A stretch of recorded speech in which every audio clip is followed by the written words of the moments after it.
আনন্দপুরে অভিজাত আবাসনের সামনে থেকে দেহ উদ্ধার। অভিজাত আবাসনের সামনে খালে মিলল ব্যক্তির দেহ। ব্যক্তির পরিচয় জানার চেষ্টা চলছে। আমাদের প্রতিনিধি ময়ূক ঠাকুর চক্রবর্তী রয়েছেন আমাদের সঙ্গে। ময়ূক, কিভাবে ওই ব্যক্তির মৃত্যু হলো, প্রাথমিক তদন্তে কি বলছে পুলিশ?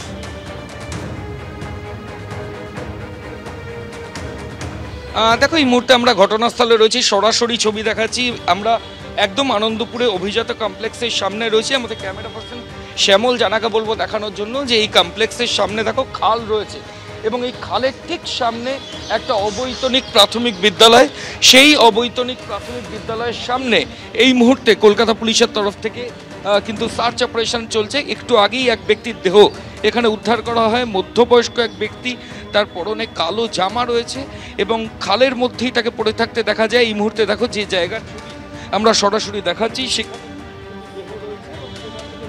প্রক্রিয়া পুলিশের তরফ থেকে এবং কলকাতা গোয়েন্দা পুলিশের হোমিসাইড শাখার যারা অফিসিয়ালস তাদের তরফ থেকে করা হচ্ছে। শরীরে কোনো এক্সটার্নাল মার্কস অফ ইনজুরি আছে কিনা সেটা তদন্তকারী অফিসাররা দেখছেন যে কী করে এই ব্যক্তির এই খালের সামনে তার দেহ এলো এবং এই চত্বরে তিনি থাকেন কিনা, তাকে আইডেন্টিফাই করার প্রক্রিয়াও সেটাও পুলিশের তরফ থেকে করা হচ্ছে।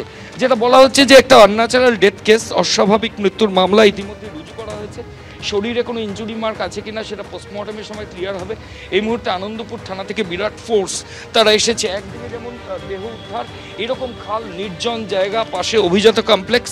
আমি একটু শ্যামল জানা আমাদের ক্যামেরা পার্সন তাকে দেখানোর জন্য বলবো। দেখো, এই মুহূর্তে পুলিশ আধিকারিকরা কিন্তু এসে গেছেন এবং পুলিশের তরফ থেকে আইডেন্টিফিকেশনের জন্য পরিবারের সদস্যদের সঙ্গে তারা কথা বলছেন। সরাসরি ছবি আমরা দেখাচ্ছি। আনন্দপুর থানার পুলিশ অফিসিয়ালসরা তারা কথা বলছেন এবং বাইরে কলকাতা পুলিশের কর্পস ডিসপোজাল ভ্যান থেকে শুরু করে যে পুলিশ বাহিনী এখানে পোস্টমর্টমের জন্য নিয়ে যাওয়ার যে গাড়ি, সেগুলো ইতিমধ্যেই পুলিশ আধিকারিকরা নিয়ে এসেছেন। কিভাবে এই গোটা ঘটনা ঘটলো সেটা কিন্তু এখনও রহস্য দানা বেঁধেছে। পোস্টমর্টম হবে এবং তারপর পুরো ছবিটা স্পষ্ট হবে। কিছুক্ষণ আগে এই আনন্দপুরে অভিজাত কমপ্লেক্সের পাশে যে খাল, সেখান থেকে দেহ উদ্ধারের ঘটনা ঘটে এবং এই মুহূর্তে সেই কারণেই গোটা এলাকায় চাঞ্চল্য ছড়িয়ে পড়েছে। আমি শ্যামল জানাকে বলবো দেখানোর জন্য। কলকাতা পুলিশের তরফ থেকে লালবাজার থেকে ডিজাস্টার ম্যানেজমেন্ট গ্রুপের গাড়ি থেকে শুরু করে বিভিন্ন গাড়ি উদ্ধারের জন্য সেগুলো ইতিমধ্যে চলে এসেছে। ওই ব্যক্তি খালে কি করে পড়ে গেলেন, তাকে কেউ ফেলে দিল নাকি কোনো দুর্ঘটনাজনিত কারণ, এই গোটা বিষয়গুলো নিয়ে রহস্য দানা বেঁধেছে। পুলিশ আধিকারিকরা একটা অস্বাভাবিক মৃত্যুর মামলা রুজু করে তদন্ত শুরু করেছে। ধন্যবাদ ময়ূর।